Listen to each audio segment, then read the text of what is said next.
avant-garde.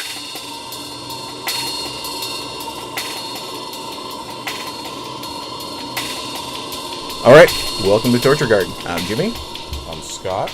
and so we're probably a little late on this, but we thought about talking about stuff that's gonna come out this year and what we're really excited about. We're gonna hop on that train like there's no tomorrow. And get those views, get those subs, like the whores we are. Yeah. But so that's really the meat of this episode. I was gonna say, like, I don't know what else there is. Yeah, I know. Yeah, We're basically just gonna go back and forth and talk about stuff that we're interested in. Maybe it'll segue into something else, but and then a little later on, we'll talk about stuff that we're hoping is gonna drop this year, but nothing that hasn't been confirmed yet. So Scottford, do you want to go first? Yeah, so first, I actually ended up having time to listen to a couple albums that came out on the night we're recording this on the 21st. A couple albums that came out on the 19th that I had been anticipating. So I'll just shout that out real quick. Yeah. One is Shopping, The Official Body. They were a kind of a surprise in, I believe, 2015. They came out with this really...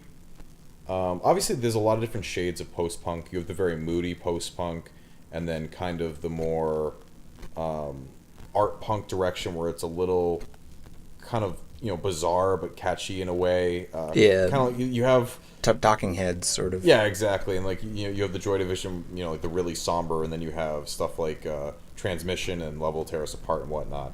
And they kind of went toward that end where it was kind of a dancey vibe, and they had just really, really catchy songs. It was, I think, called Why Choose was the name of that album. So I was looking forward to this one, and it's okay. It's one of those albums where it does kind of what they did last time, but it's okay. Like, it just doesn't hit that heights. But I want to shout it out because it's a good post-punk album. And then the other album that was going to come out is Tune Yards. I Can Feel You Creep in My Private Life. They're kind of an art pop, synth pop group that the Neodrop, he was actually excited about their last album, which came out either in 2016, 2015, I forget. And it's pretty good. It's just nice, catchy, well written, a little bit artsy, just synth pop. And I like both those a lot. Wanted to shout, obviously, not really anticipating them at this point. They're already out. But yeah, and just a quick note. I don't think we're too late, honestly, just because I feel like release day doesn't really get into full swing. I was talking more about just because there are a couple channels that are already doing stuff like this. Okay. So yeah. Yeah, because I think mainly release, like, once you hit mid to late, like, I think the 26th is going to be a big release day, and then from there, it'll start to pick up. But yeah, so just to start off, those were two big albums I really... If we're going to call out stuff that have already come out, there's one album that I listened to that I really liked already. It's called Ring Thing. The band's called Jaguar. They're like a German, like, noise pop, shoegazy type of band. Oh, I got it. Yeah, it was a really cool little listen. Like, it just showed up in my newsfeed because I follow Metacritic. And it was cool.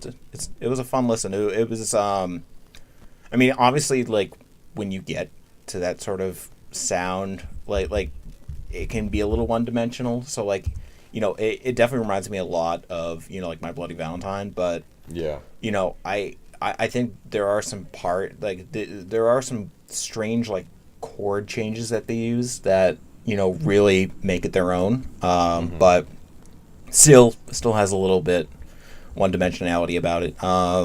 The new Black Label Society album came out on Friday, and I listened to that. I listened to 2 tracks from that, and I had enough, just like I predicted. But shout out to them for doing their own stuff for as long as they've been doing it. If you want some solid rock, that's like just hard rock. That's the place to go. It didn't really resonate with me as much because of I feel like I'm not as much in that demographic anymore as I used to be. Yeah, I'm always up for like some nice hard rock, but like I think Black Label Society can sometimes push that a little bit, and they're like it's. You know how people think that like rock is sort of like dead now. Like I think like they like Black Label Society is sort of like a good example of why, in a way. No shade intended to the guys, because I respect the hell out of Zakk Wylde and everybody on there. He's a great guitarist. But like it's very to use that word again, very one dimensional. Yeah. In terms of its scope, but again, if that's something that you like, if you like Zakk Wylde's style, it's worth checking out. But now we're going to talk about what, January 26th. Yes, the 26th. And there's actually quite a number of albums coming out. Yeah. I picked out, and I mean by that, there's a number of albums coming out that I can tell are, important and people are going to like. I have 4 that I think. I have a bunch, but yeah. I have 4 that I would consider, because when I was putting down this, I wanted to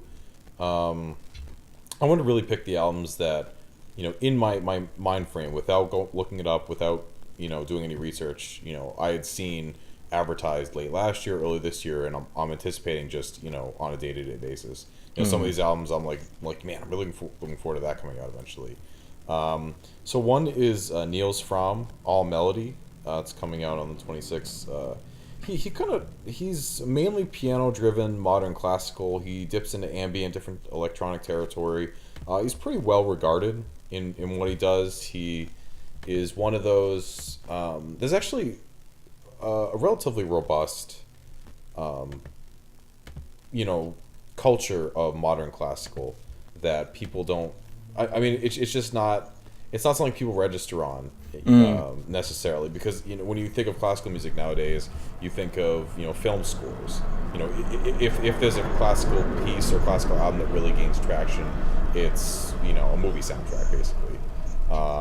That's not always the case, but Niels Fromm is one of those artists that has gained some level of indie recognition, and I've never quite gotten into him. Just never really listened to him. He's someone I've been aware of.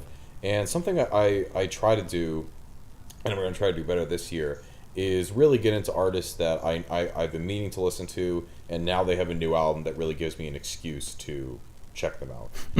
So, I'm excited. I don't know anything about this release. I just know that, Niels Fromm has the reputation he has, and I really would like to, give him a chance and see what he has to offer.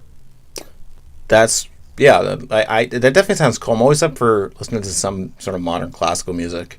Mm-hmm. I'd like to add New Age's new album, Snares Like a Haircut. That one too, actually. Yeah, which I've actually never listened to them, but from what people say about them, they sound like a band that I'd be really into, like very like noise rock, sort of experimental stuff.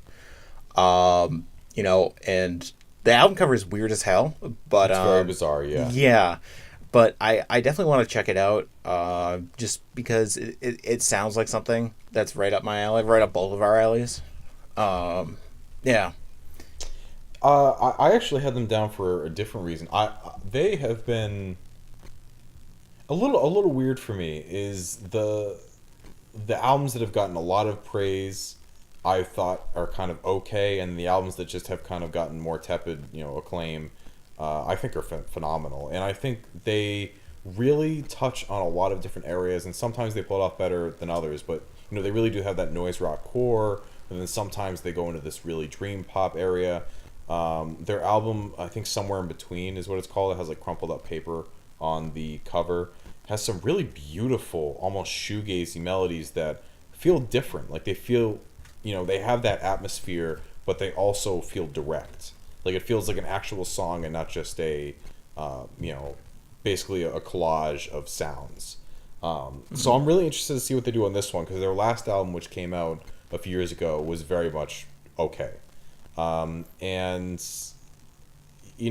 with a band being that kind of hot and cold for me, I'm interested to see what they're going to do next, because they haven't really done the same exact thing every time. So it gives me hope that maybe this time I'll enjoy it a bit more than I have their more recent output.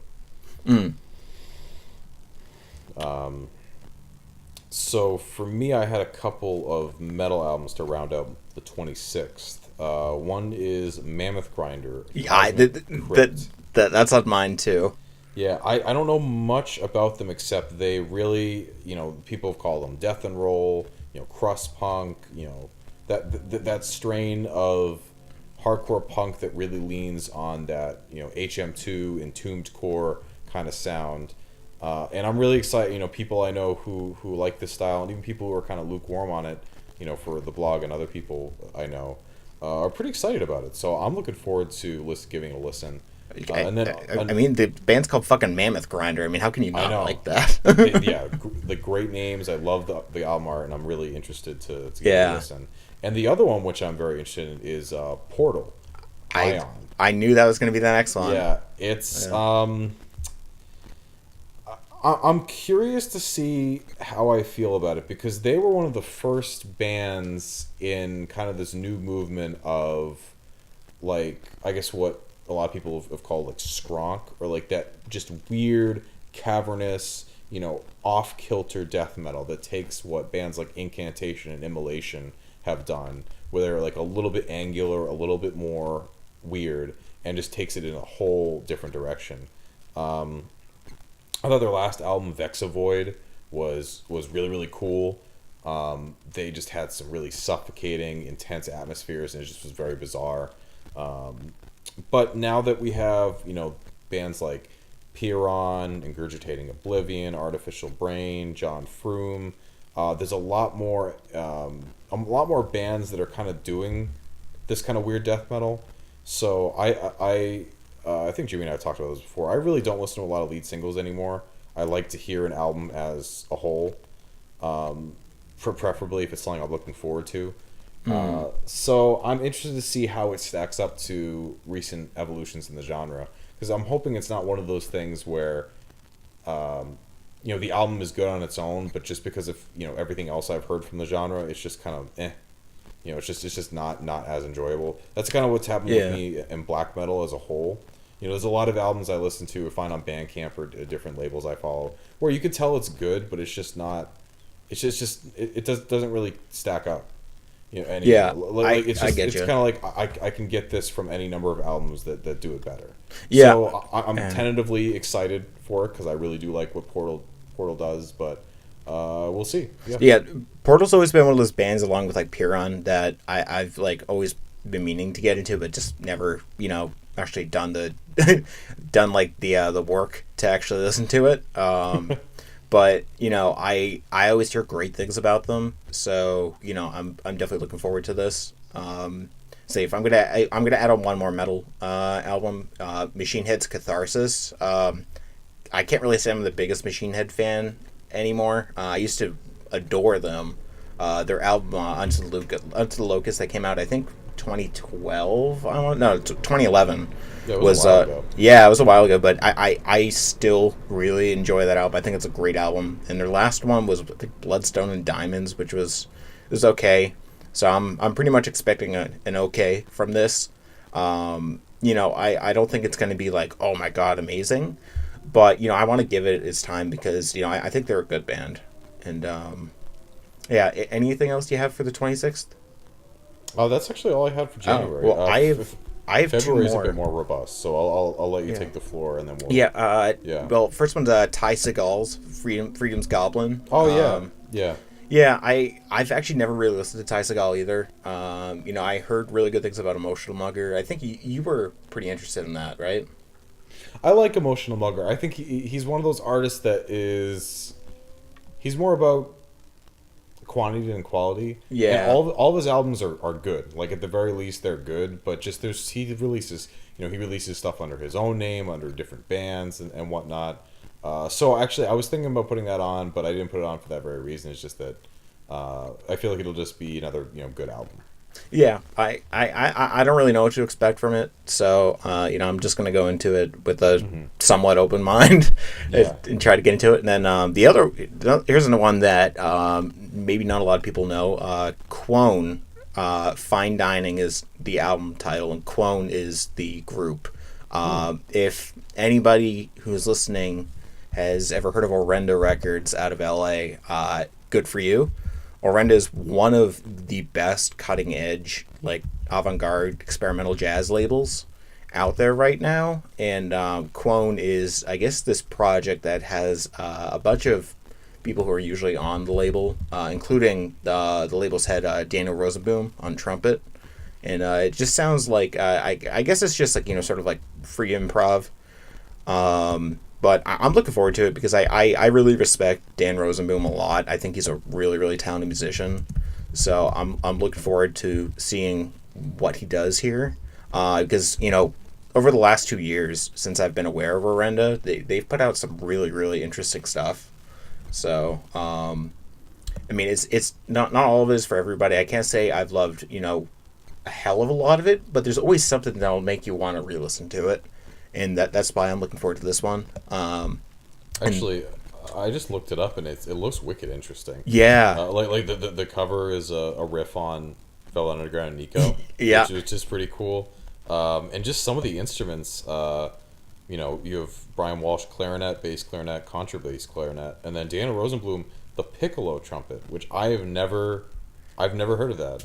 If I remember correctly, I want to say Don Cherry possibly played it. Oh, so basically like a pocket trumpet.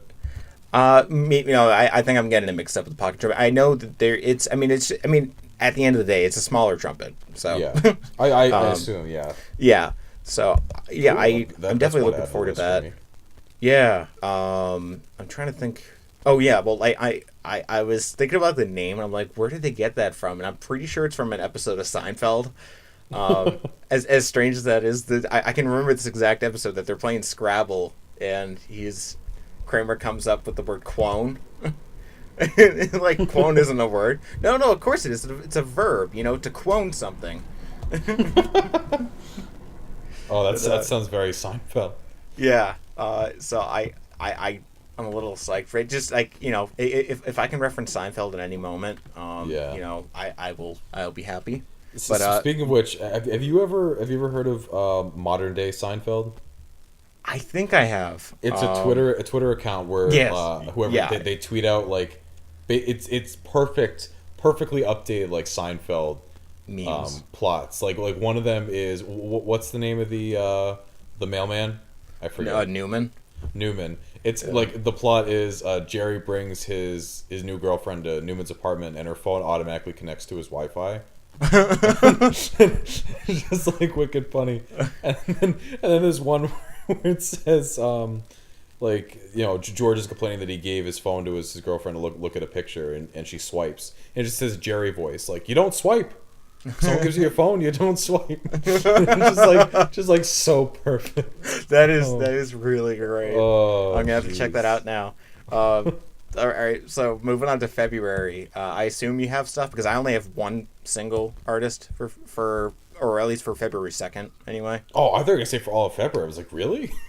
No. Because I have a ton for February. For the 2nd, I have Steve Reich. Yep. Pulse Quartet. That's the one that I have. So. So the interesting thing about classical music is that, when the piece was composed, when it was performed, and then when it's released are often, not even close to the same. Like, for example, these pieces were written and performed. One of them was in 2013, one was in 2015. I forget which one. But I listened to this. I was curious. And I think I've mentioned this before about ambient music, but with minimalism, some of my favorite bands like William Basinski, The Next, stuff like that. What determines a really good album and a really bad album depends on that initial melody and how it evolves. Mm-hmm. And I think it was an excerpt from Pulse, I think. It sounded fantastic. It was that typical, like, really engaging, blissful melody that Steve Reich is known for. Music for 18 musicians and different pieces he's done. So I'm with you there. Sorry to interrupt you, but that last album he put out, or at least the last album I've seen of his out, Organ Phases, was really, really cool as well. So I mean, you sort of know what you're expecting with Steve Reich, but I'm nonetheless excited for it because it always makes me think, and I don't think I've ever purposely stopped a Steve Reich album, because you would think that I mean, knowing me and how fucking impatient I am, that I would be like pausing and turn this thing off like nobody's business. But like, there's something so hypnotic about the way he writes music that I just have to listen to it.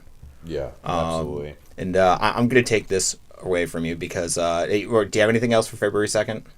That's it. Yeah, that's the only one. Okay, so February 16th, I'm taking this from you. Laurie Anderson and the Kronos Quartet come out with Landfall, which we back when we were doing Heavy Vanguard, me and Scott actually covered Big Science, which is I love that album, and great album. It's been a while since Laurie Anderson's actually put out something, so I'm really psyched for that. And to have Kronos Quartet, out of all people doing it, is really cool. They're a very, very exciting, interesting modern quartet.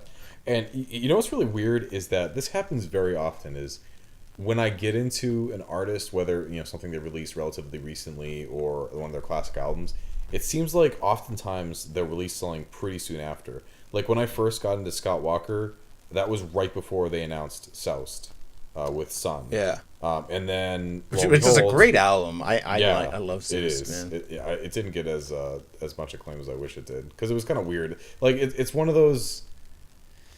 Not that this is a great parallel, but it's kind of like Metallica and Lou Reed in a way with Lulu.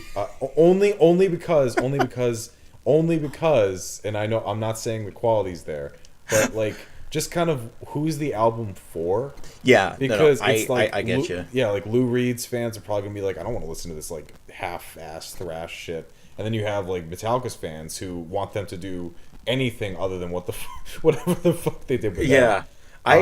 So maybe that's why Seuss didn't get as much attention. I would actually disagree with that, just because I feel like if you're a fan of Sun, I feel like you listen to enough weird music that you'd be cool with Scott Walker. I can see that. I can. I think it might be the problem on the other end of the stick because Sun is very it's very specific. So people like artsy people who listen to. I mean, they might. But I feel like there is a potential for more crossover. Oh wait, did Bish Bosh come out before Seuss? I'm pretty sure Bish Bosh came out in I think 2012, and I'm pretty sure Seuss came out in 2014. Yeah, because like Bish Bosh has like some really, really like extreme moments. Yes, that are very, very metalish.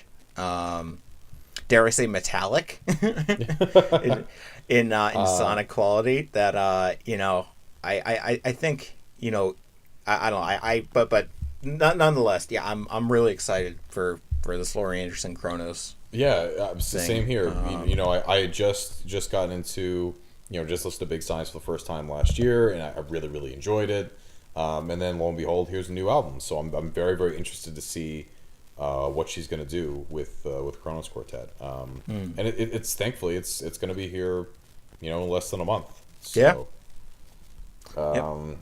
So just to jump back a little bit to the 9th, I have an album by a young composer, I guess reed player, because she does a number of different reed instruments. Leah Bertucci, Metal Aether. I bought. It's a French title. I forget what it's called, but I think she does a duet with a cellist or a violist or something, and it's kind of modern avant-garde classical with electroacoustic elements, and she is always very interesting with what she does. She released an album on it's a great Burlington, Vermont-based label, N&A Tapes. Oh yeah, yeah, yeah. And she released an album last year where she composed stuff for other people to perform, and this time she's actually performing, and it's it's alto sax and magnetic tapes, some electroacoustic instrumentation, and I'm really excited for it. I feel like everything I've heard from her has been really, really interesting, and I'm looking forward to hearing her, because it's always different to hear a composer perform their own pieces versus have someone else perform them. I feel like you always get a different flavor from that, because there was definitely a difference from hearing her perform pieces she'd written, and then some of the releases I've heard from her where other people performed her stuff. It felt a little just not as much conviction. So I'm looking forward to hearing that album. Yeah, that definitely sounds cool. I have to put that down. And then I Oh, kind of fucked myself over because these are not in numerical order. So you have anything? Okay, so all right. Well, I'm just gonna go then. yeah, New Harakiri for the Sky album, yeah, Arson, that which looks pretty interesting. Yeah, which post black metal, right, or like atmospheric black metal. I'm not as familiar with them, but I think yeah, like Because black gaze, post I black metal, like yeah, I whatever. again like I really haven't listened to them, so but they kind of like I just remember the guys on Heavy Blog were like obsessed with them, especially Simon. Um, so I want to give that a shot. I'm always up for like because when black metal is good, it's really really good. Yeah. So definitely look forward to that. You got anything? I'm on to the 16th, Oh, so yeah, that was the 16th. okay. Yeah. So I guess you touched on Laurie Anderson. I'm just gonna list these two briefly and then get to the one I'm really looking forward to for the 16th. So, Yeah. there's this band called Loma, self-titled. They kind of were an ambient slowcore band. They had a really interesting, or at least the description sounded really interesting. So it's kind of like ambient rock and ambient folk that might be interesting. I haven't really loved. It's on Sub Pop. I haven't loved the Sub Pop release in a while, which is interesting because I think they've released some really interesting albums. So I'm interested to do that. And then Ataraxi on Dark Descent. Dark Descent's a great black and death metal label, and Ataraxi, Where All Hope Fades. It's a death doom that looks. First track was pretty interesting. I'm looking forward to hearing that. But the big album on the 16th I'm looking forward to is Ott, Room Inside the World. I actually have that down too. I've never listened to Ott, and it's funny. It's like I'm listening to all this stuff I've listened to. Like, God, I'm such a plebe. But Ott is, yeah, they are kind of an art punk, post punk band. And what's pretty incredible about their career is that they've just consistently improved. Just each. I mean, they only have a few albums under their belt, and they've just consistently gotten better with each one. They really have, they take the Talking Heads isms into their sound, but it's more of an added element and not really. They're not ripping on their style. They have their own unique voice. And the lead single from this came out, I think, like late last year. Was really really good. It was catchy. It was interesting, and I'm just really excited for this album. Like this is one of my most anticipated albums of the year. Just they've only been getting better, and the new single just makes me think that they're really just gonna blow it out of the park with this one. Yeah, I'm definitely psyched to listen to it. So, you have anything else for February? Because I have one more. But I just listed off a few, so you go. I have Yeah. a few more for February actually. yeah, so. I just have one more for February, and then I'll leave it to you. Just Turnstile. They're like a sort of like a hardcore band. Yeah. Time and Space is the album. Again, could be good. Who knows? You should do PR for some of these bands. Dear the Needle Drop. Like my band might be good, maybe. Please review us and give us a 10. Yeah, that's very. Oh, geez, you're funny. So I'm realizing how much I have for February. Actually, I think February is gonna be a good month for me. So right off the bat, so these are for the 23rd. Travis LaPlante is releasing. Of course, I didn't write down the drummer's name. That's my fault. It's a collaborator he worked with. God, you're just the worst. I know, I'm pretty bad. But the name of the duo is Subtle Degrees, and the album's called A Dance,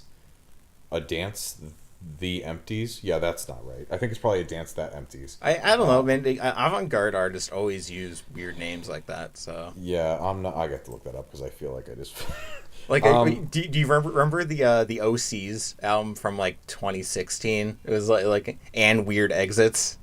Oh yeah, that was bizarre. But Travis LaPlante is one of my favorite modern saxophonists. He has done some great stuff, on his own, as well as some collaborations. He did a great free improv duet album with Peter Evans, who's a modern trumpeter, and most notably, he leads the saxophone quartet Battle Trance. which is one of my favorite modern groups of any genre. They're phenomenal. Is he part of Little Women too? He is. Yes, yeah. Thank you. I knew I was missing one. He's also part of Little Women, which is a great modern kind of free jazz. I think quartet. I want to say that they're a great group. They were one of the first modern free jazz artists, avant-garde jazz artists that I listened to, and they're pretty crazy. But this is him doing avant-garde jazz, minimalism, modern class, touching on a lot of the elements he's drawn into his sound with a drummer. So I'm hoping to get, one of my favorite jazz albums is Interstellar Space. Yeah, I love just just great sax and drumming and just like that intricate connection between the two. So I'm really looking forward to that album. Interstellar Space is underrated. It is so underrated because when I was getting into Coltrane, I heard a little bit about it, but not too much. And then when I found it at Bull Moose, I was just blown away. Oh yeah, So then I have a few more for February, two more for the 23rd, one for the 28th. So the first one, I'm very interested in this one. I'm looking forward to it, but I'd say I'm more so interested, just because I find it an intriguing combination. It's Kije Haino in Sumac. I'm absolutely pronouncing that incorrectly, and I apologize. Wait, like Sumac, like the Aaron Turner project? Yeah, the Aaron Turner project. So the name of the album is, and forgive me, I know this is a little bit. This probably is the most pretentious album title I've heard this year so far. I know it's early, but American Dollar Bill, keep facing sideways. You're too hideous to look at face on. That's the name of the album, by the way. Like, just wait till Mark Kozlek comes out with something. Don't worry. No, I know he'll beat it. Or Fiona Apple. Exactly. Oh God. So like, as Jimmy mentioned, Sumac is a supergroup of sorts. It's Aaron Turner of ISIS. He is really big in the underground metal scene. He's done some different projects here and there. He's also known, he and his wife have this project called Mammifer. They do this kind of dark ambient kind of experimental stuff, which is cool. But obviously he's most known for doing ISIS. And then it's him. It's the bassist from Russian Circles, which forgive me, I don't know his name. Yeah. And the drummer from Baptist, which is a hardcore band, just kind of like your standard Southern Lord kind of metalcore, hardcore, Trap Them Converge style worship. And they've come together for so far two really great. Well, I mean, technically, isn't it like four? For Sumac? Yeah, like wasn't their last album like? Didn't they release like? Oh no, I'm thinking of Old Man Gloom. For Sumac has only released. They released two albums, both of which are. They take a moodier approach to ISIS's sound with a bit more of a leaning on Celestial. It's a lot sludgier, a lot heavier, and I've really enjoyed it. But what's interesting about this is that they're collaborating with Keiji Haino, and again, I'm sorry, I'm mispronouncing that. And he's an experimental Japanese artist who's dabbled in rock, free improv, noise, psychedelic music, minimalism, drone, like a lot of these experimental styles. And I'm very intrigued to hear how those two, these two artists are gonna collaborate, and what kind of sound that's gonna bring forth. So I'm very interested in that. And then the last two I have for February, one is by a band called ADT. I hadn't heard of. I found it while searching for new albums, and the lead track really grabbed me. It's the album's called Insecurities. And it's basically avant-garde jazz fusion. It's like this really weird, off-kilter jazz fusion that the first track really gripped me. And I'm really looking forward to hearing what the rest has to offer. And the final one is by an artist called Tereke. It's improvisational loops.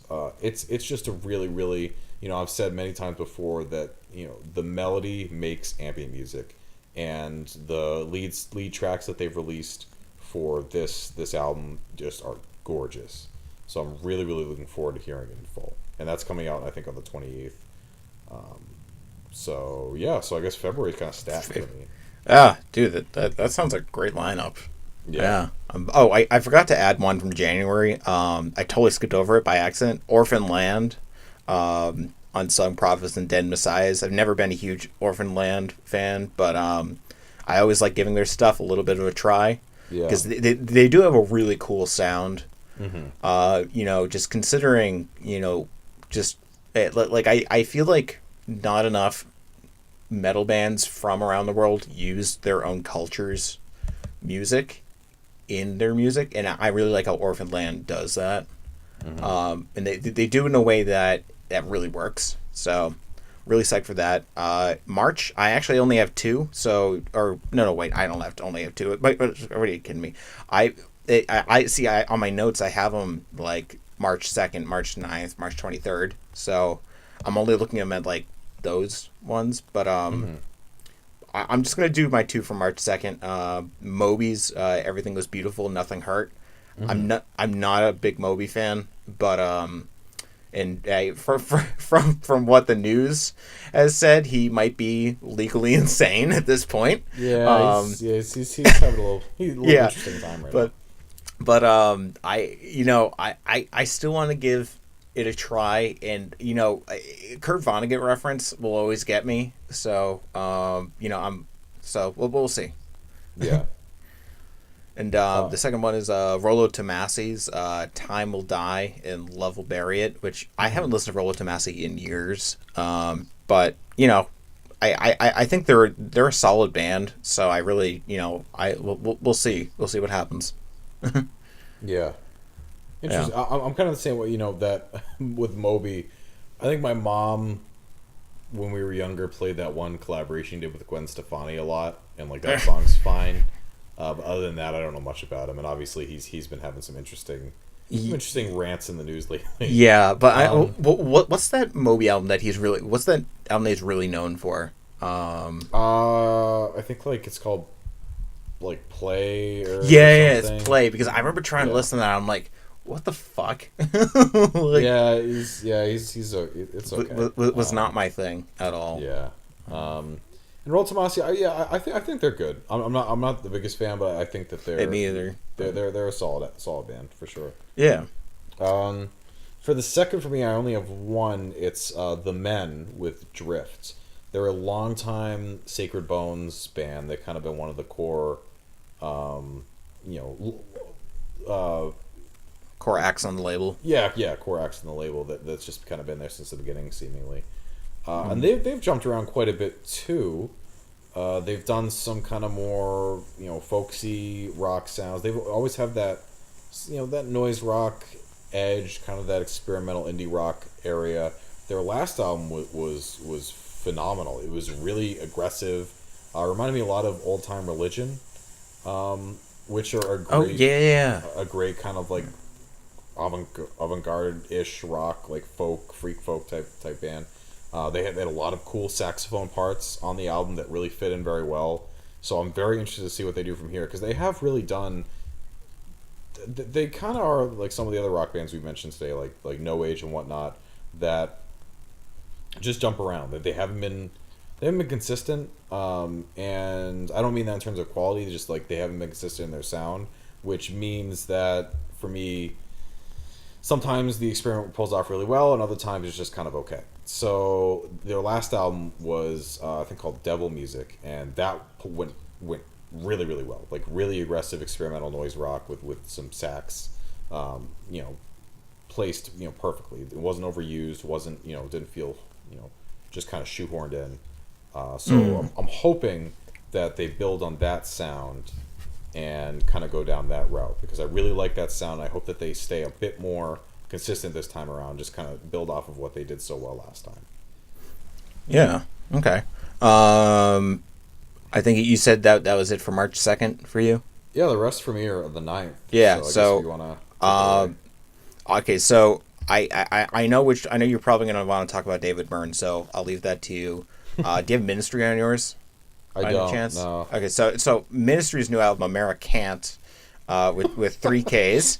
Oh God. Comes out on March 9th, and I really haven't listened to new Ministry. I'm a really, really big fan of Psalm 69. Like that's one of my favorite albums ever. So I have faith that Al Jorgensen can do something cool. I'm just but I think given this, I'm pretty sure this isn't going to be something I'm going to be a huge fan of, just because his politics can sometimes get in the way of the music.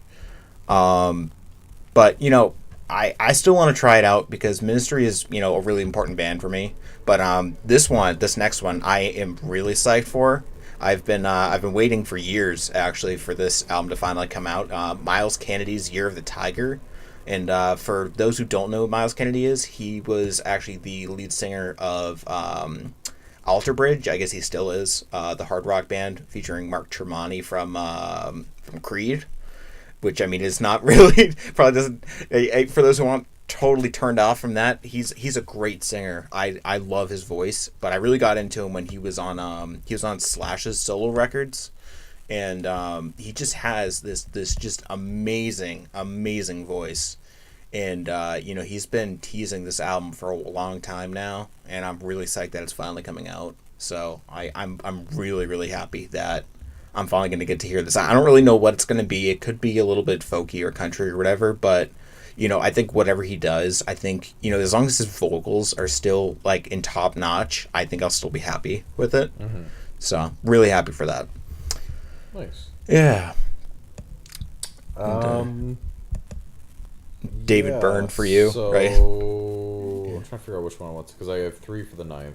Yeah. So I'll start with Byrne because you have some probably some thoughts on that too. So obviously David Byrne, Talking Heads, really needs no introduction if you're familiar with some of the biggest rock albums of the 80s and whatnot, coming from the Talking Heads and really helping to push art rock forward and push rock forward.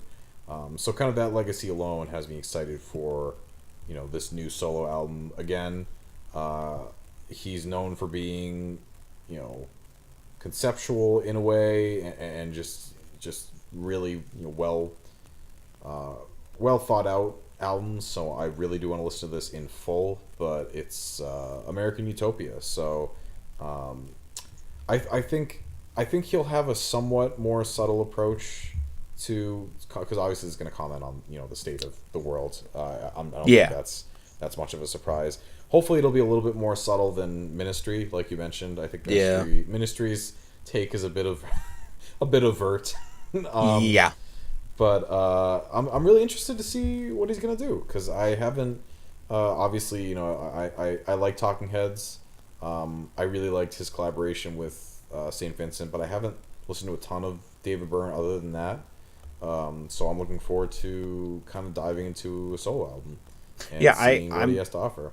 I'm with you there. I actually really haven't listened to that collaboration with St. Vincent, so I really haven't listened to like any David Byrne except for My Life in the Bush of Ghosts, which I mean he doesn't even sing on it. So I guess Brian Eno is guesting on at least one track on this new one, so it'll be cool to see what shows up. And that's all you have for March 9th? I have a couple more. Oh no! Wait. You have 2 more, right? Yeah. Yeah. So do you have any more for March you want to do first? Well, let them fly, man. All right. I have. This is kind of a weird one because I don't know what to expect. They had a really interesting trajectory of their career. They're pretty new. It's Young Fathers, and the album is Cocoa Sugar. That's coming out. Nice. Coming out. I just saw them share it. I think this week, if not late last week. But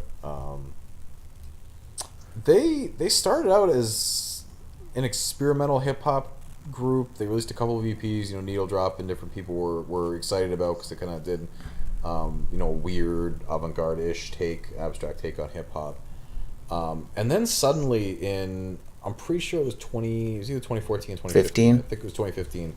They released White Men or Black Men 2, which was was just completely.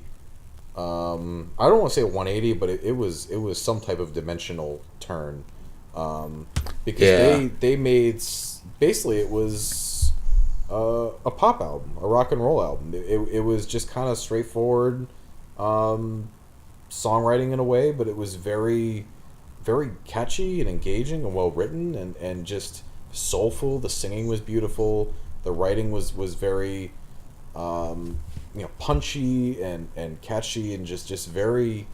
It caught me by surprise. I didn't love their two EPs that really got them in the map, and then this album really took it in a different direction.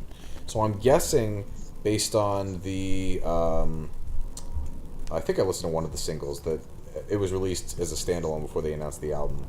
I'm guessing they're going to go further in that direction. I'm very much looking forward to seeing what they're going to do with it.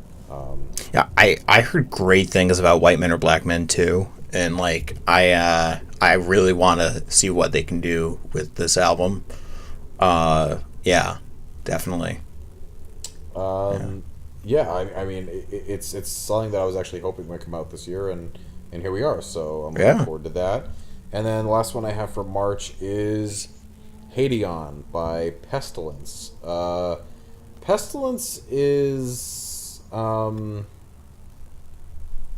one of those kind of quote unquote important death metal bands that I think there's this phenomenon in music kind of called overlooked classics, which sounds kind of contradictory, but when you ask someone, what are some phenomenal classic death metal albums, they'll name off Cannibal Corpse, Deicide, Suffocation, Morbid Angel, stuff like that. There's albums that they'll list off that are pretty obvious, and then you say, well, what about this? Then they'll be like, oh yeah, that's a classic too. Like it's not the first thing that'll come to their mind, but if you say is this a classic, they'll be like, oh, absolutely. And Pestilence have released a couple of those in their career.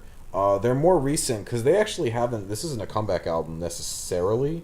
They've released a couple of albums in the 2010s and late 2000s that didn't really receive that much warm reception. I haven't heard them because I've never been the big. I think that I think Testimony of the Ancients, The Legacy of the Ancients. I forget the name of the album. It's pretty good, but the lead single of this sounds like they really are trying to do something fresh.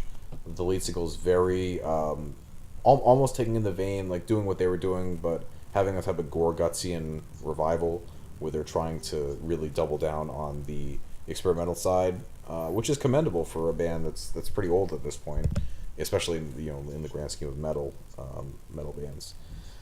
So I'm interested to see how it turns out. I mean, I don't have huge expectations, but this is one of the first major death metal releases to be broadcast this year.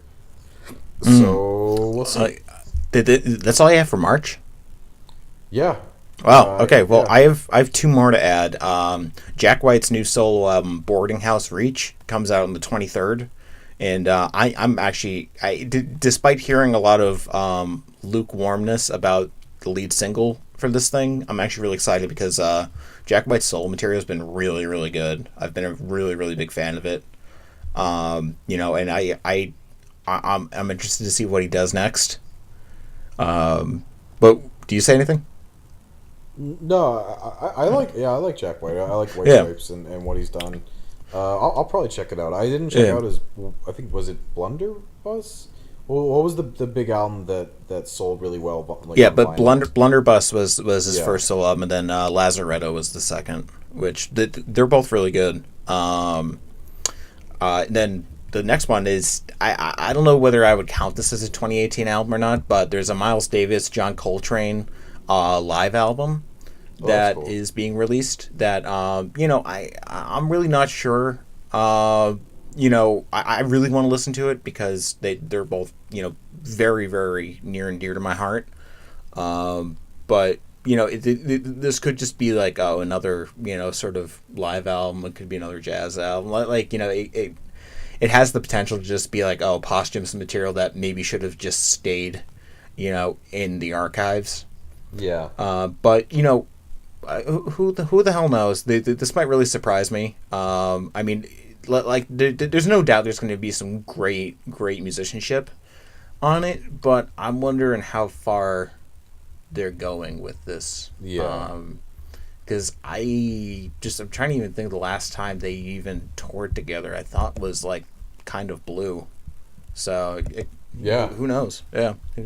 So on to April. Well, you have anything for April or? I only have a couple, and actually, that's the last month that I have for anticipated releases. Once you reach quarter two, it starts to slow down until you get closer to the middle of the year. Yeah, I think it's true. Because even though there has been a trend of announcing albums like pretty far in advance, there still are a number of albums that really don't get announced till the year of. Like we're not going to see a lot of like Fall Out Boy situations where I don't remember the months because I don't really care about this album, but they announced it like mid to late last year, and it was like possibly it could have been like August or September of last year. Yeah, and it's coming out. They announced it in like February or March or something. I think it just came out this past week. Oh, did it? Yeah. Yeah. I to be honest, have not. Oh my god, that lead single was so awful. bad. Yeah, and I mean, I count myself like I love Infinity on High. I adore that album. So like I really want to give Fall Out Boy the benefit of the doubt, but that lead single, man, I can't get past that. Yeah, it was really really bad. But for April, I do have two albums. Daniel Avery, Song for Alpha. It's again another one that Neil Drop shouted out his last album quite a bit. He said it was really good, well done house music, like deep house. And I am a big fan of house music. I really like kind of more thoughtful dance music in a way that kind of has some staying power. One of my favorite dance albums of the last few years was Leon Vinahall. I think it was called Rogus. And that had some really dance-worthy, like nice big hooks, but it was very, very well written and meticulous. It's the main reason I love Disclosure, their debut Settle, so much, as I think they're really good at that. So I am very much looking forward to giving that a try. And then the second album I have for April is Mouse on Mars, Dimensional People. Yep. I have the Mouse on Mars is a name I'm familiar with. Never listened to them. Which I feel like I should rectify, which is why I'm looking forward to this one. And the other reason I'm looking forward to it is the guest list on this is pretty stacked. He has tracks with Bon Iver,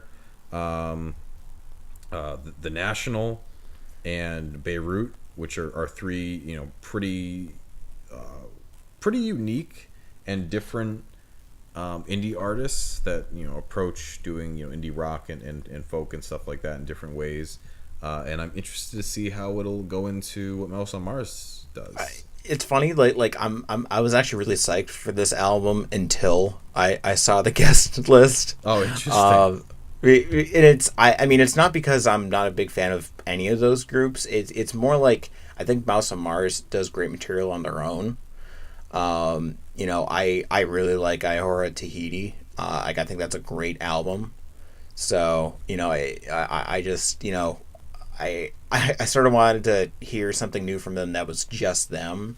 Mm-hmm. But I know that feeling for sure. Yeah, so despite being a little disappointed with that, I'm still open because I think Mouse on Mars is a really really underrated like IDM band that they definitely deserve more attention. So I'm glad that maybe they'll be getting it finally. And I have one left for April 20th, Kimbra's Primal Heart, which I don't really know a whole lot about Kimbra. I think she's like sort of like a pop artist, but I guess she does like a lot of left field stuff. So gonna give that a try. And that's all I have. Do you have anything left? That's it. Yeah. All right. Well, so we'll go quickly through what we're really hoping is coming out this year. For sure. We won't switch back and forth. We'll just do them all. We'll just list them all.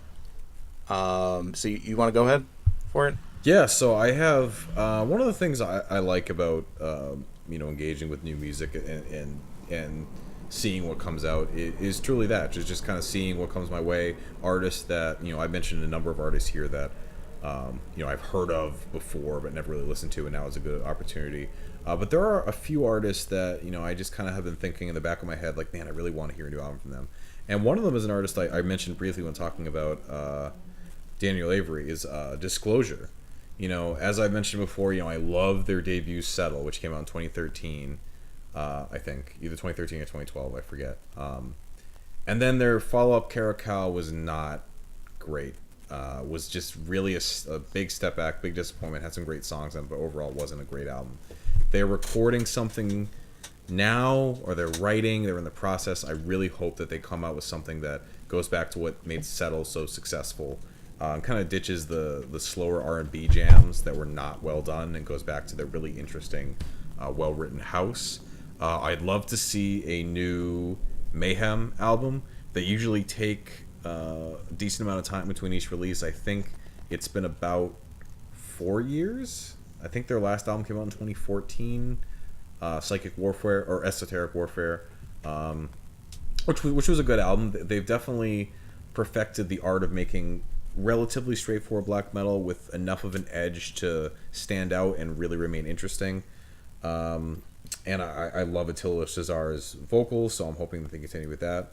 Speaking of Attila Shazar, I hope that Sun releases another album. I liked Canon a lot. I thought it was different for them. But I really would like them to release something a little bit longer and more in depth. I mean, I loved the sound and the approach of Canon, but it was a little short. And it definitely was something that was based around a concept and based around a certain focus, which lent it, it made it so that it made more sense that it was short, but I would like to have something a bit longer and beefier. What's interesting is that would be cool. Yeah, last year a lot of artists that I've been looking forward to released albums. I really wanted a new Converge album, got it. New St. Vincent, got it. I'm trying to think. Those are the ones I wrote down. I'm trying to just. I guess Scott Walker would be phenomenal. It's really difficult. It's really difficult to gauge with him. When things are going to come out. He's done a lot more recently. Obviously, he released Bish Bosh, I think, in either 2012 or 2013. Yeah, and then he released the debut or the collaboration with Sun, Zeus, and then he did a soundtrack for a movie with Robert Pattinson, which is always kind of an interesting thing to think about. Yeah. So maybe this spurred activity. He's getting some more attention because of Bish Bosh and different things. Maybe that'll be an indication of him doing some interesting things and actually putting them on record. And I guess cool. The last one that I can think of right off the bat is Death Heaven. I loved Sunbather. I loved Rose to Judah, and then Sunbather was even better in my opinion. I did not like New Bermuda. I didn't. Not that I didn't like it. It was very, very aggressively okay. They really tried for a more metal sound, pretty straightforward, and I don't think it went over well. I think it was very much okay. A lot of the riffs were very basic, which it works. When they do their atmospheric black metal, like black gaze, shoegazy stuff, the more simple songwriting works because of the effects they put on, and they write some really engaging melodies. But when they were just doing pretty straightforward, simple metal riffing, it just sounded very bland. It just didn't have what worked for them. So I'm hoping they come back with something that really does showcase what they do well. Yeah, that would be cool. And that's really all I have. Those are the ones that I'm most looking forward to. I forgot to mention MGMT's coming out with a new album this year called Little Dark Age. They're another band that I've always wanted to, because I love that song Kids, but I really don't know much else about Kids them. Is great. I really want to hear this thing because I actually, I don't know if I've ever listened to their first album entirely, but I really like a lot of the tracks off of it. So it'd be cool to see what they do this year with it being, and this has been coming for a long time now. So I'm definitely. I feel like that's an album that people have been, when people do their most anticipated albums list. That's one that people always include as another MGMT album. Yeah, so. But besides that, I have a little big of a list. So just jump in when you want. I think first thing, I mean, these are in alphabetical order just because it's easier. Alice in Chains. I love Alice in Chains. They're one of my favorite bands.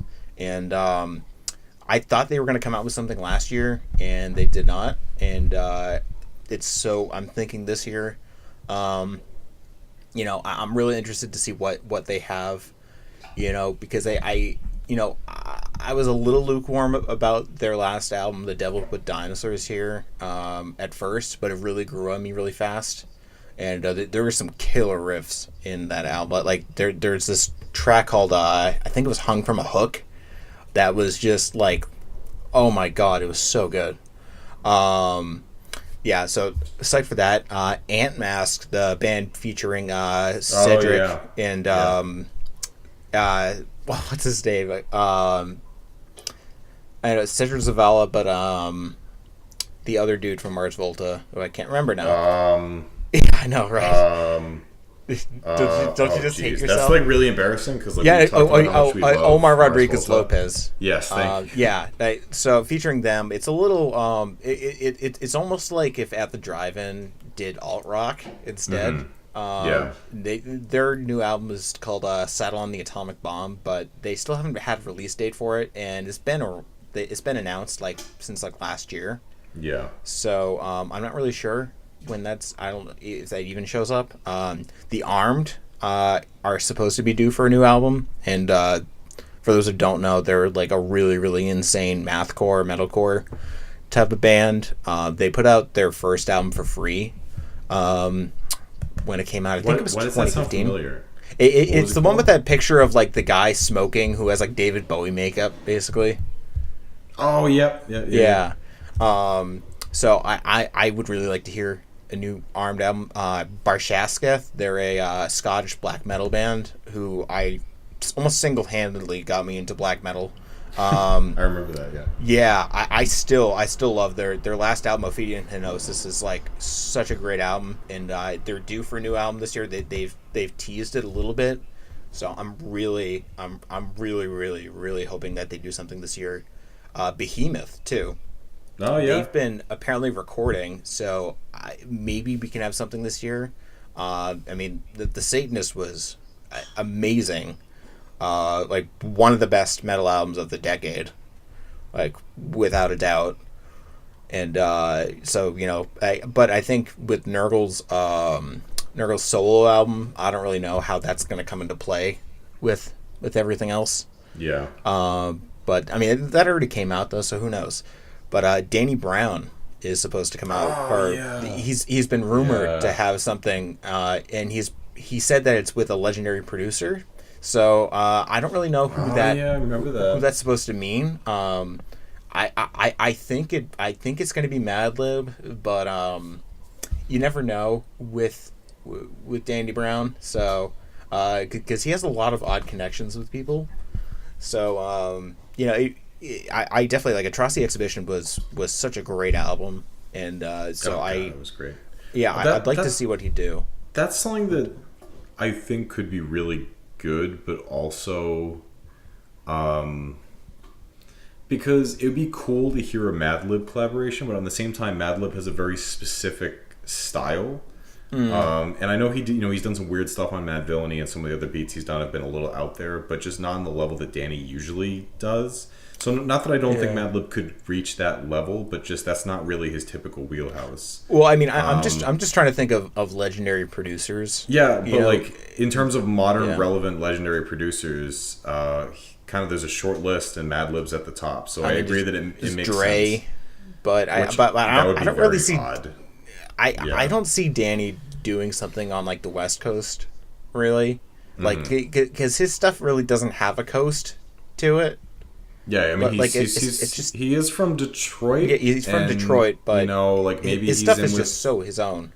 Yeah, I mean, he toured with. I think he supported Eminem on a few of his big dates relatively recently, and they have that connection. And obviously, Dre and Eminem are tight, so maybe. Although, I mean, Dre really didn't even produce a lot for his most recent solo album, so I don't. Yeah. Who knows? Yeah, but basically, I don't really know who it could be. Yeah, but nonetheless looking forward to it. Nobody knows. John Cale from the Velvet Underground is supposedly working on solo material. Really? That'd be cool to hear. Which I really haven't listened to. I think he does have solo material, but I just haven't really listened to it. Carcass is due for something because the last thing was Surgical Steel back in 2015, 2014. I think it was 2013. Oh, really? Let me look it up. Yeah. Yeah, it's been a while since Carcass has done something, so I'm sort of expecting them to do something. I wasn't really a big fan of Surgical Steel, but I like to keep the band on my radar. Yeah. It came out in 2013, and I agree. It was good. I think it was one of those albums for me that just is a solid. This is good. Like there's really not much about it that I found like bad. But it just wasn't the level of hard work. But I think that might just be them, kicking the rust off. I'm actually glad you're actually reminding me of a lot of. Oh yeah, no, I mean, just you wait, man. Because I'm really psyched for this one. I really, really hope this comes out this year. Is George Clinton announced a solo album to be released on Brain Feeder with Flying Lotus producing, which I think would be fucking amazing because, the only thing weirder than Flying Lotus is George Clinton. Oh, hey, there we go. Flying Lotus and Danny Brown. That would be cool. That would be fucking really awesome. Interesting. Yeah, and I think that's totally possible. But George Clinton, I would really like to see George Clinton's solo album.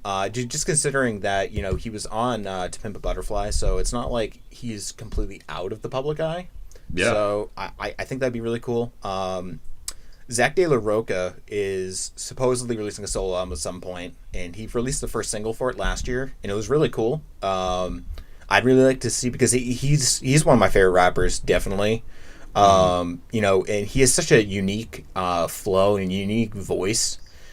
So I'd really like to see what he has to do, and I think I think he could tackle a lot of like the modern political landscape really well. Sure. Because I think his way of doing that is, I've always found it to be very visceral and very interesting. Mm-hmm. So I'm psyched for that. Doom Starks, the duo, featuring MF Doom and Ghostface Killah. Mm-hmm. There's not a lot of evidence, but there might be something from them. Mm-hmm. But who the hell knows? Because like Doom's been really weird, like for the past year. He had like an Adult Swim singles thing that he ended up canceling, and so I'm really not sure what he's up to. But let's see, next one. Oh, Flying Lotus / Captain Murphy, because Flying Lotus was actually supposed to come out with something last year, but I think he was focused more on his movie Cuso, which I still haven't seen. I really want to see it because it's supposed to be disgusting and horrifying, and I'm all about that stuff. So, but either that or, Captain Murphy is supposed to have like a debut album at some point, because he really only has that mixtape Duality, which is pretty cool, by the way. It was interesting, yeah. Yeah. It was cool. Yeah, it's definitely a cool listen. So I'd really like to see what, he might do there. Guns N' Roses, I'm not really sure what to think, because, they've been talking about that. They've been in the studio or something like that. And I wouldn't mind listening to that. I wouldn't mind seeing what that's all about. Here's the one that's really been pissing me off, and you know this one very well. Jizz's Dark Matter. He announced this thing last year, or maybe even the year before, and he has not said a single word about it since. And the weirdest part is that the rest of the music world hasn't said anything either, and it just perplexes the hell out of me, because like Jizz is like one of the most influential rappers of the modern era, like without a doubt, but definitely up there with like the most verbose. So I just don't understand why people are just sort of sleeping on this, and just or why apparently he's sleeping on it. Yeah, why he's sleeping on it. Kind of I don't get it. Disappeared into thin air after it was announced. Next, High on Fire. They're supposed to be coming out with something this year. Yeah, which Luminiferous was really, really good. I thought that was a great album of theirs, and I really think it can only get better for them, because they really don't have like a bad album, because they have really good songwriting. Like Matt Pike is a really, really good songwriter. Yes. So I'm really psyched for that. How to Dress Well is due for something this year, but I don't know if he's gonna do anything. His last album, Care, was released to a lot of mixed stuff, I know from you. I enjoyed it. I didn't enjoy it as much as What Is This Heart, but I still want to see what he might do, because I think he's like, I like seeing people do something different with R&B. And he's definitely like even more that like I think he adds just like such his own touch to the music that it really speaks to me a lot more. Let's see. Already. HMLTD, also known as Happy Meal Limited. They're a British, like, sort of weird post-punk band that they came out with a couple singles last year, but there really hasn't been any news about a full length, and I'm really hoping that there is a full length, because they're a weird, wacky band that I would love to hear more of. Which, if you guys haven't listened to them, look up a couple of their singles, because the videos are weird as hell, and it's just fun. I remember the band name like Happy Meal Limited. I feel like. Yeah, I know, right? My Dying Bride is due for something this year. Cool, yeah. Yeah, so that'd be cool. My Bloody Valentine, they actually confirmed that there is going to be a new album this year, but they haven't put a date on it yet. But I really want to hear that. I never heard MBV before, so that's because like it was one of those things where like they obviously released such a legendary rock album with Loveless, and you expected the reception that MBV heard to be a little overhyped because people just wanted new material. It's actually a good album. Definitely wasn't as good as Loveless, and it wasn't, it didn't blow me away, but I was surprised that it was just a really solid shoegaze album. I'm hoping that they kind of it's kind of like a Carcass situation in a way, where they're maybe just kicking off some of the rust a little bit, and hopefully we'll have an even better second comeback album. That'd be really cool. Nile is supposed to release something this year, and their last couple albums have not been very interesting to me. But I still like I think there's such a unique voice in death metal that I really want to I'm really hoping that they come out with something that like music that they deserve to put out, because they I really do respect the band a lot.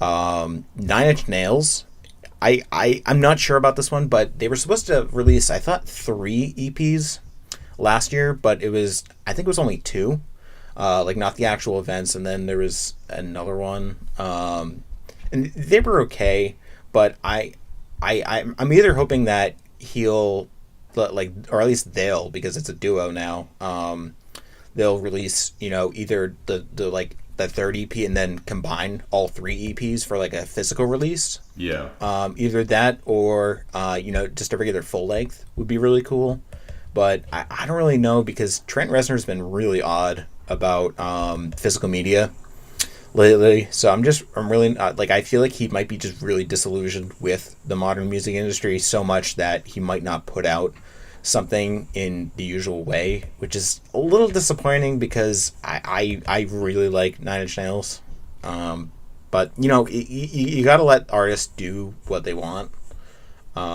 because you get the best results that way, having that freedom to be able to release something or not. The Ocean, the post-metal progressive band, the Ocean, or the Ocean Collective, they're due for something, because their last album, Pelagic, I want to say, was 2015 maybe? It was a while ago, yeah. Yeah, it's been a while since that album, and so I really like to see what they have up their sleeves, because I think their last thing that they did was a split with who did they do that split with? You know this stuff. Mono. Yeah, thank you. And that was pretty well received. So it'd be really cool to see them continue from there. Panopticon is due for something too, which I think that that's a really, really good black metal act right now. Just doing new things with music that I'm really looking forward to what he has in store for us. If he decides to release something, I don't know if he will. A Perfect Circle is supposed to come out with something this year. They released a single last year, near the end of last year, which was I really didn't like the single. Like I really, really, really didn't like it. But I'll celebrate any new Perfect Circle material, even though I don't think it'll be as good as like 13th Step. It'll still be cool to hear Maynard back in action. And somewhat relatedly, although Tool. Maybe not likely, is new Tool. Yeah, which they were talking about that, like, oh yeah, it's going to come out this year in 2018, and it's like, they've been talking about it for years. Yeah, it's like, guys, it's been 10 years now. Like it's been I think it's been over 10 years since 10,000 Days. I definitely that might even be an understatement. Let me see. Yeah, but I heard about because way last year, I think during the summer last year, there was some leak stuff or like rumors of leak stuff that they were going to be releasing like a double album, and each track was going to be like over 10 minutes long, and so I'm still holding out hope that is going to be what they're going to do, but with Tool, you just never know. I mean, and chances are it probably won't even happen this year. As much as I hate to say that, because I would love a new Tool album, like love it.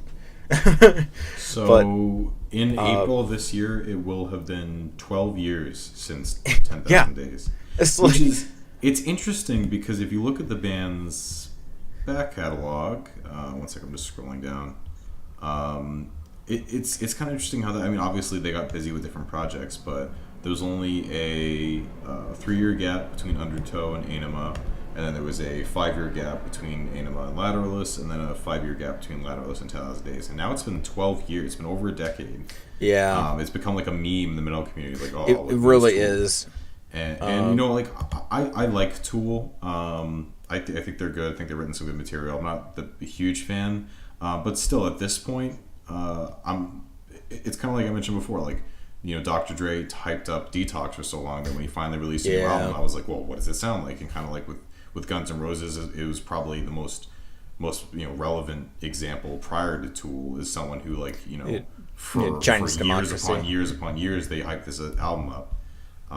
So I am very interested to hear it, and it seems like every year they get a little bit more, hopeful, or they get a little bit more, closer to admitting it's going to happen. So we'll see. All I'll say is that the spark for it hasn't died in me yet. So I still have faith. There's definitely going to be a warm reception, or like at least people are going to be interested in it when it comes out. Yeah. For sure. Let's see. Pig Destroyer. Scott Hull is supposed to come out with something this year, and I would really like to hear that because Pig Destroyer is fucking great.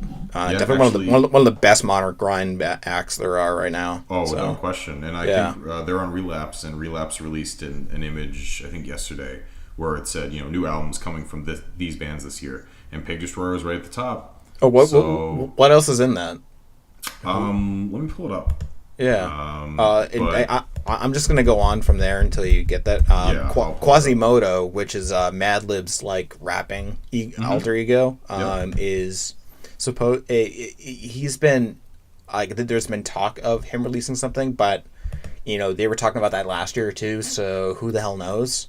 Mm-hmm. Rammstein, which is almost as much of a meme as Tool right now, it's been a while. Yeah, right? Their last thing was like this weird album about love that came out like I think like 2011 or 12. Yeah, and they've been.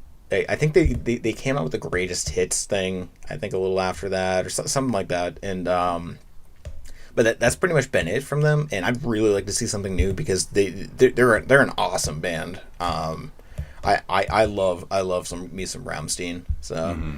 Saudade, or I don't really know how to say the band's name, but it's a group featuring Chino Moreno from Deftones, and I want to say Dr. No from like Bad Brains. They're like it's like a super group. Oh, that's cool. Yeah, and they released a single. I think it was either last year or the year before. That was pretty cool. So I'm hoping that something will come of that.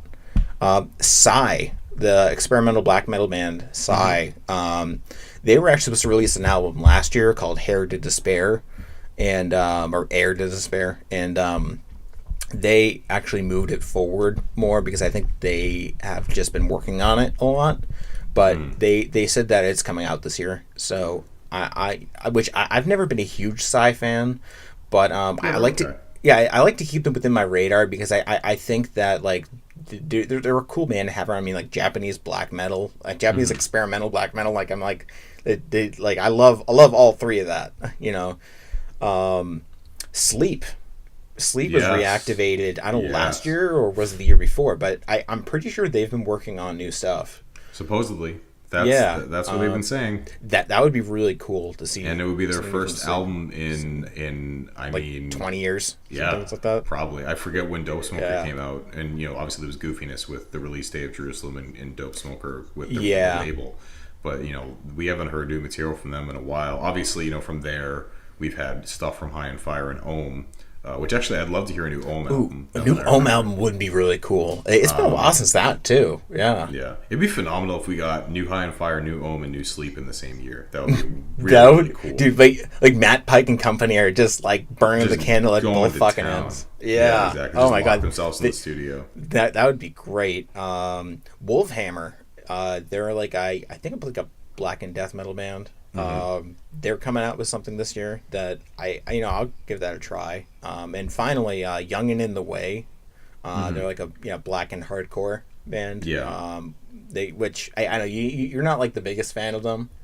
I haven't heard them in length or really extensively, but I think they're good. Yeah. All right. I think for me, a lot of the modern kind of like the metal bands that really catch on for me typically end up falling in that category where like I like them, but I think there's more interesting stuff that's a little bit less known. Not to sound like a total hipster, but I get you. I really liked their last album, so I would really like to see them come out with something. But if it whatever, man, like they got to do their own stuff. So. Yeah, for sure. And actually, in that vein, an album I wanted to shout out that it's already come out, I think, or is coming out soon, is the new Tribulation album. Oh yeah. Down Below.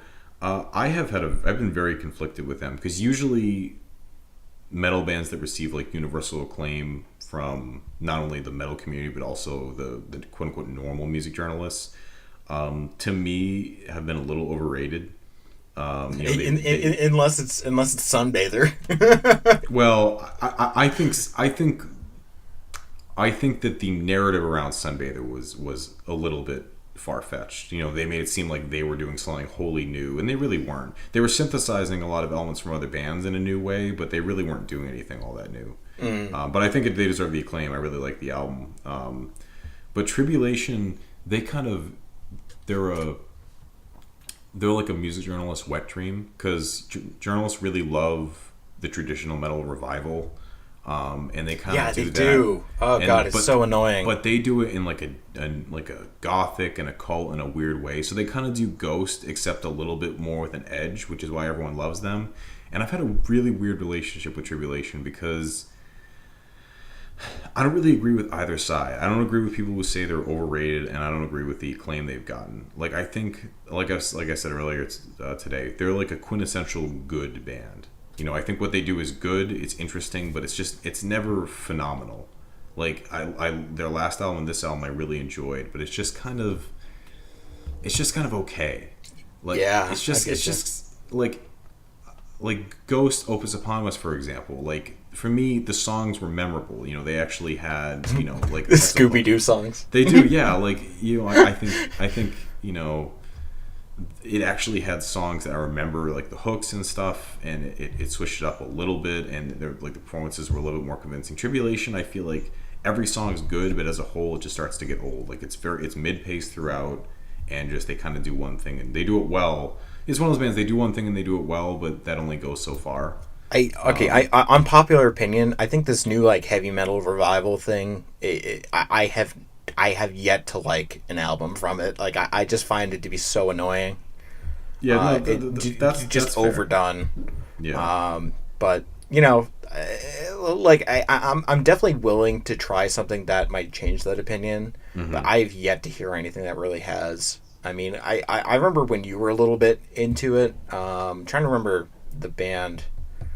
That primarily Ghost, and I haven't even really loved a lot of stuff that came out, or at least I haven't followed it. There was another band that I remember we were talking about that I really wasn't big on either. But yeah, I don't recall. Yeah, but did you get that notice up? Yes. So this is from Relapse, which is obviously one of the bigger metal labels. Yeah. So Pig Destroyer is, and this is from Relapse saying new release is coming in 2018. So like this is pretty much.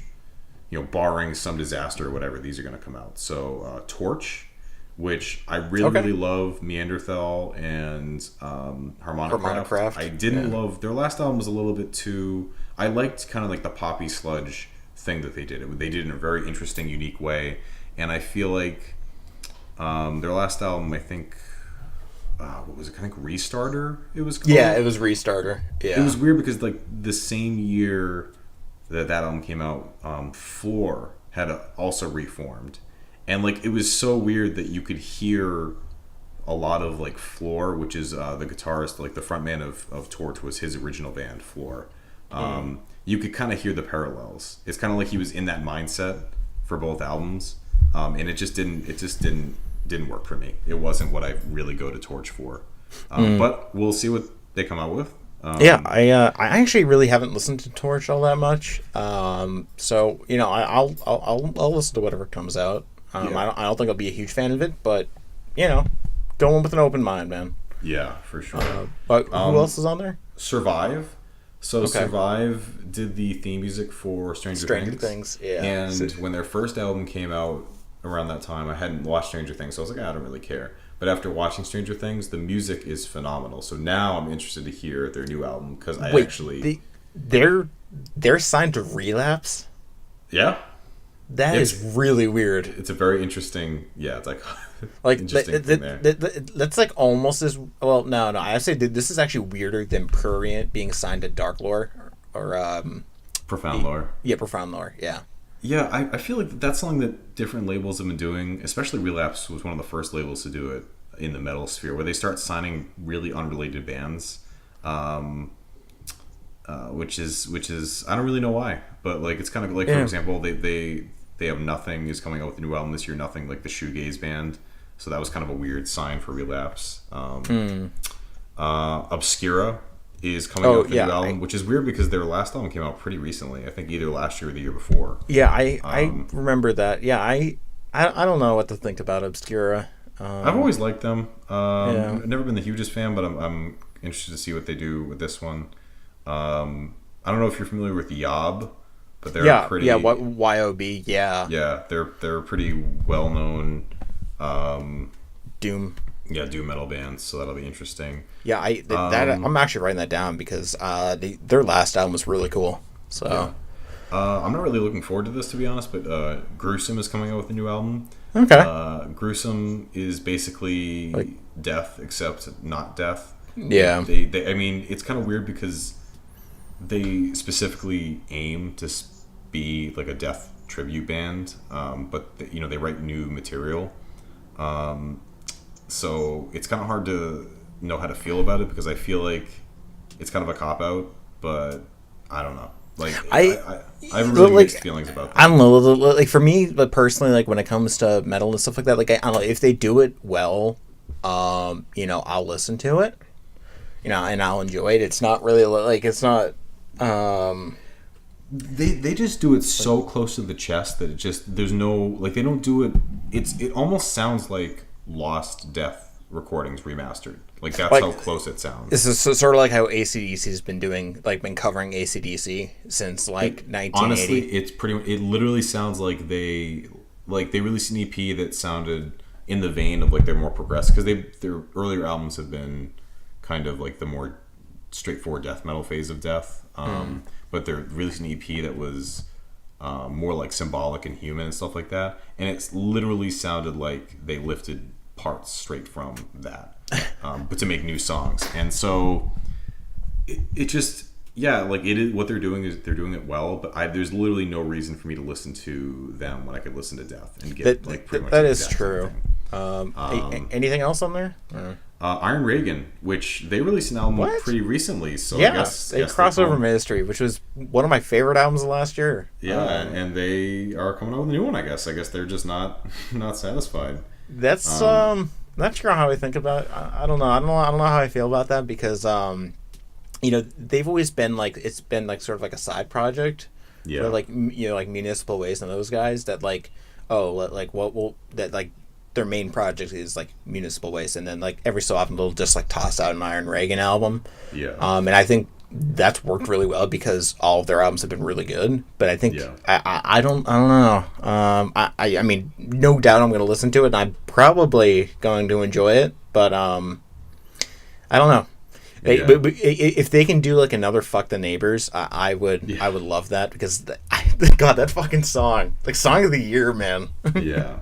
And then I guess the last one on here that's noteworthy is Author and Punisher. No way! He always does really, he makes his own instruments and does really cool industrial. Yes. So yeah, I'm really looking forward to seeing. I really would like to see new Author and Punisher because Milk and Honing was. I really enjoyed that. That was a really solid album. So I think that's it for that, and that's all I have. Yeah, if you guys have anything, let us know in the comments. Yeah, we're always up. Please do because there's only I'm sure there's stuff I've seen bands announce and I just forgot. So please comment if you think of anything we should be looking forward to, and hopefully. We might be talking about some of these albums, in reviews or just, when we end of your recap. And it usually depends on how interested in the artist as a whole we are. Yeah, exactly. So, we'll see. But, if you guys haven't already, subscribe. We're on iTunes now. And we're also on SoundCloud, but, don't worry about SoundCloud. So, guys, have a good day, and thanks for listening. All right. Thanks a lot. What? Torture guard.